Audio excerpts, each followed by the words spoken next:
My name is Larry Army Jr.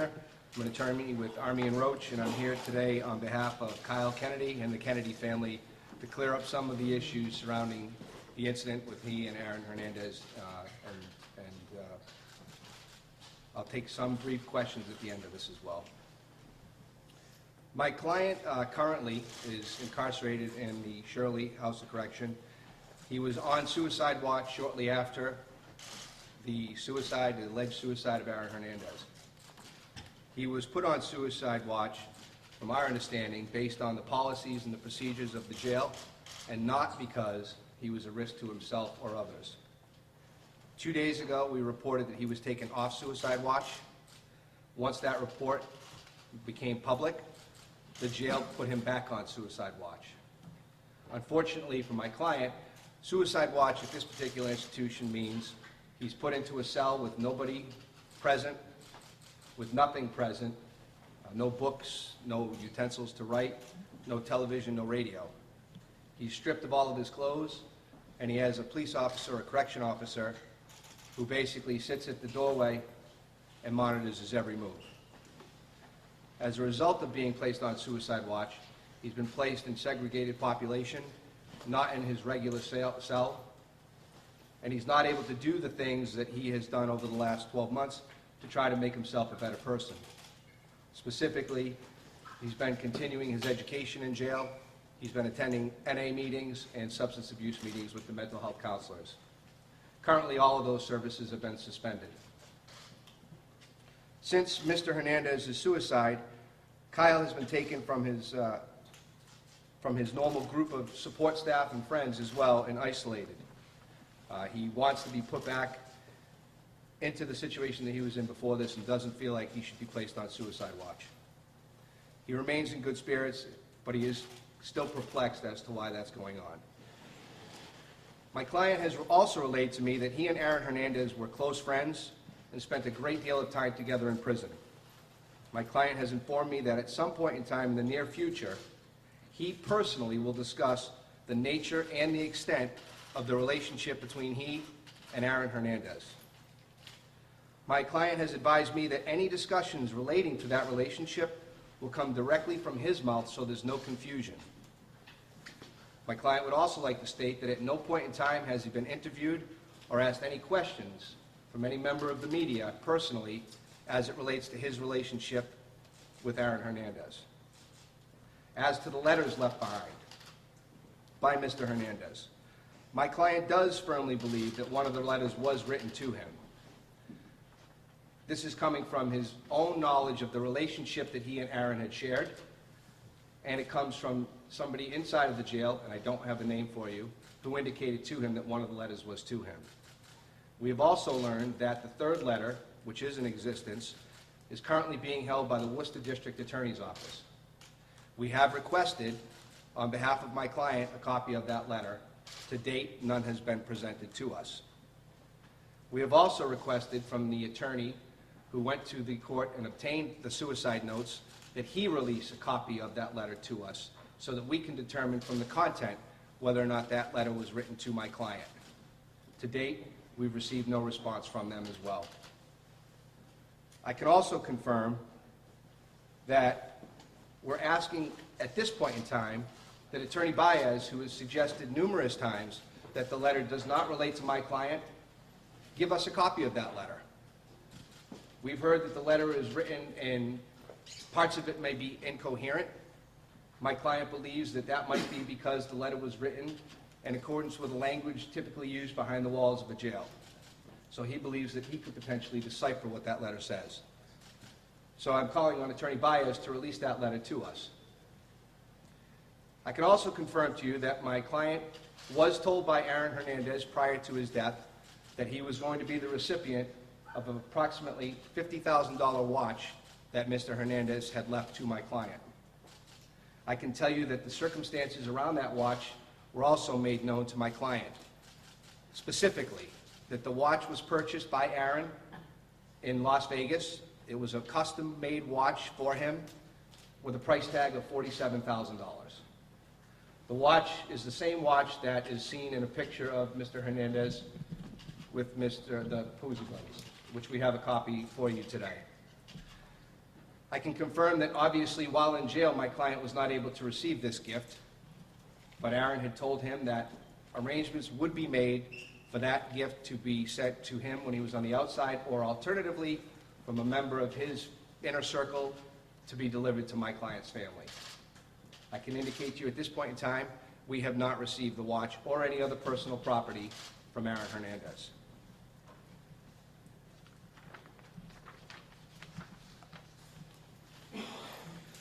I can also confirm at this point in time that in approximately September of 2016, Mr. Hernandez and my client had requested through the regular course of events at the Shirley House of Correction to be cellmates. The request, while initially approved, was later terminated by the supervisor of the jail. The issues, as my client understands them, was the size difference between Aaron Hernandez and himself. The superintendent of the jail had informed him that they typically attempt to house prisoners of the same race and of basically the same size, so that if an altercation breaks out, there's at least the appearance of equity. My understanding is that because of the size difference between my client and Aaron Hernandez, that offer was later terminated. I can also tell you that Aaron Hernandez had a regular role with my client's family. In fact,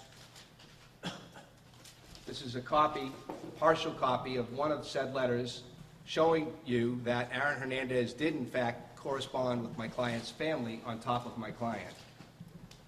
They're very personal letters, and they speak candidly of the close friendship and the mutual respect that my client and Mr. Hernandez had for one another. Mr. Hernandez refers to my client in both letters not by his legal name only, but also by his prison name of Pure. I'm going to read one line from a letter that was written by Mr. Hernandez in September of 2016 to Kyle Kennedy's father. Mr. Kennedy, it's Aaron. I'm writing to you and Pure doesn't know. I wrote to him just to let him know that I wrote to you out of respect for him. He's my brother, and he always will be. The balance of the letters will remain confidential at this point in time. Mr. Hernandez also wrote letters to Kyle's siblings, stepsisters, and stepbrothers. That is the end of the statement that I'm prepared to make at this point in time. Other than I have met with my client twice at Shirley. I will hopefully be meeting with him again Thursday of this week.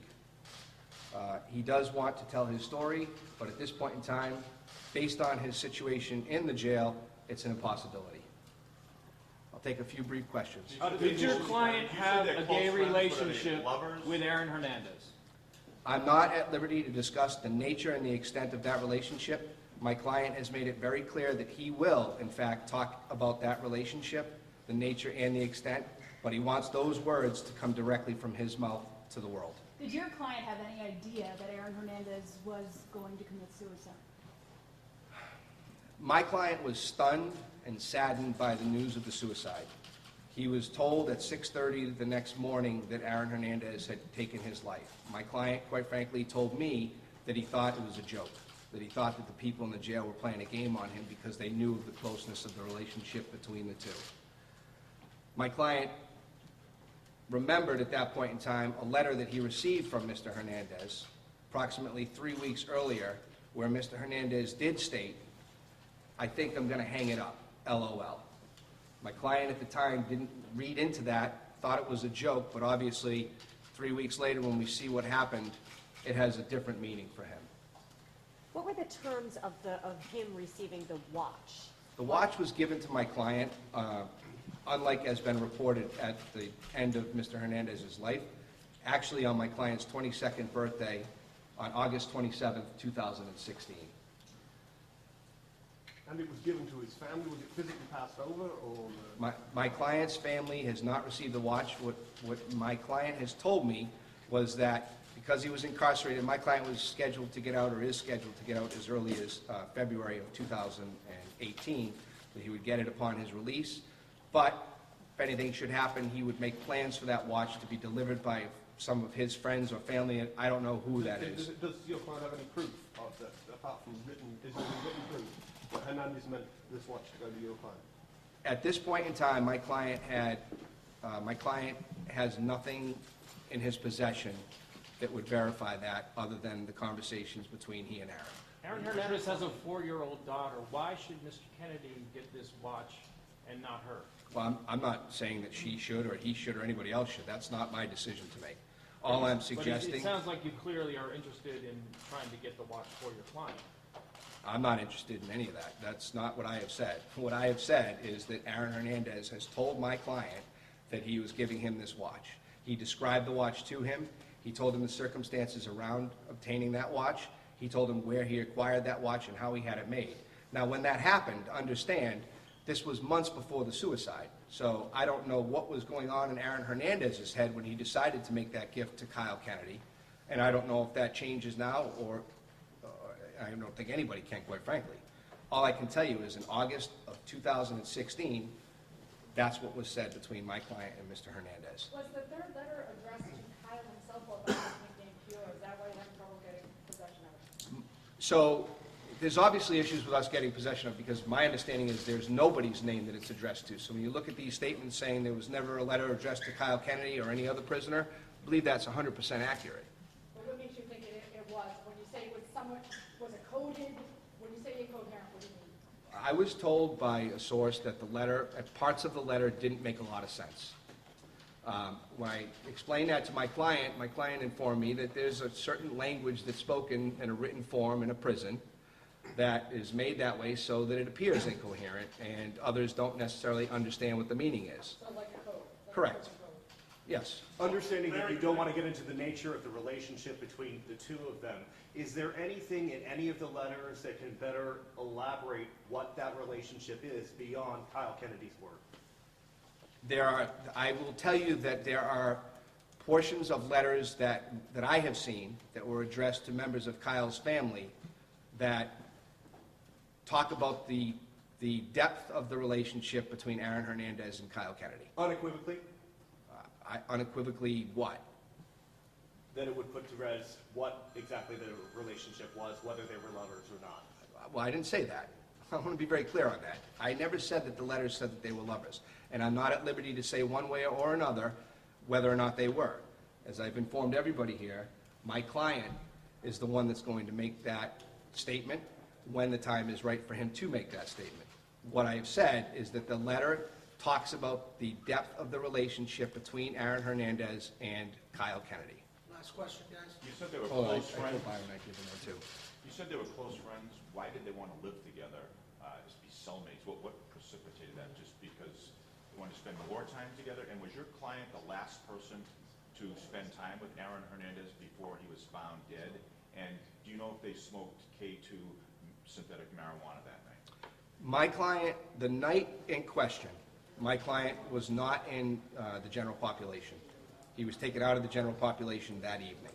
My client believes that he was the last person to see Mr. Hernandez before he was put into his cell, but because he was removed from the general population, what he told me, he can't 100% be sure about that. Why was he removed, from general population?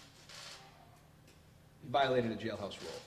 What's so complicated about the relationship that you can't just say there was nothing romantic about it? Why would he feel the need to address this separately from you just saying that there was no romantic relationship? You would have to ask him that question. What does he ultimately want at the Larry, end of this whole thing about this gay relationship, this relationship, it's caused a lot of angst with the man's family.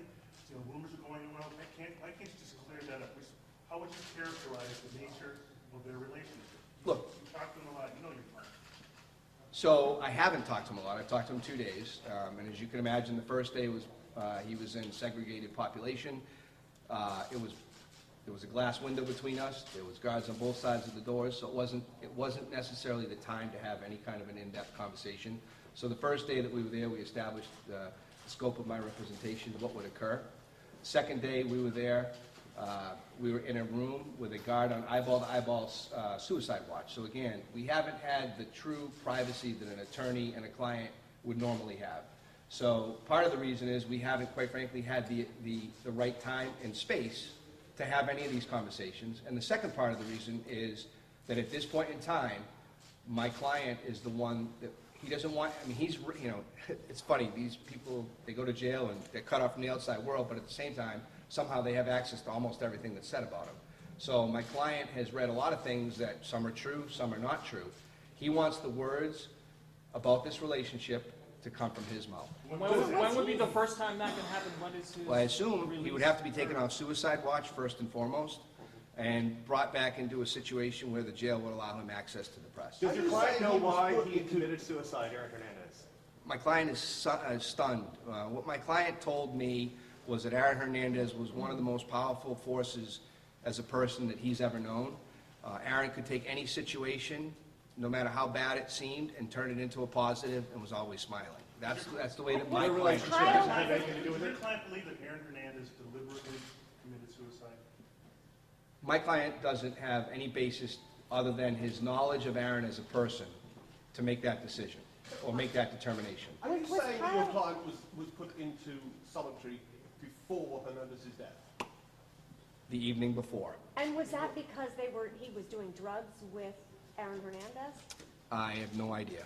Do you know of any kind of, the day that Aaron Hernandez was acquitted and was returned to Sousa, do you know of any type of celebration or any type of event that involved the inmates after Aaron Hernandez was acquitted of the double murders?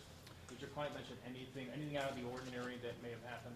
What my client had stated about that in general, and not specifically as he came back from the double murder acquittal, was that typically when somebody came out of solitary, or somebody had come back from a court case, then they would often be greeted by their friends with a bag of food and, you know, the luxuries, as you would put it, in a jail. So I wouldn't say that they had a party, per se, and I don't have any information as it relates to that particular day. But what I can tell you is that my client informed me that it would be customary if somebody would come out of the hole, for example, they would be met by his friends and they would have, you know, extra chips or Snickers bars. When was the last time that your client talked to Hernandez? The day of his suicide. One more question. Why Have you was he spoken put to your client about how he became so close with Aaron Hernandez, things they bonded over, or just how they met in general? Yes. And this will be the last question. What I will tell you is that Aaron Hernandez and my client knew of each other prior to my client going into the Shirley facility. How?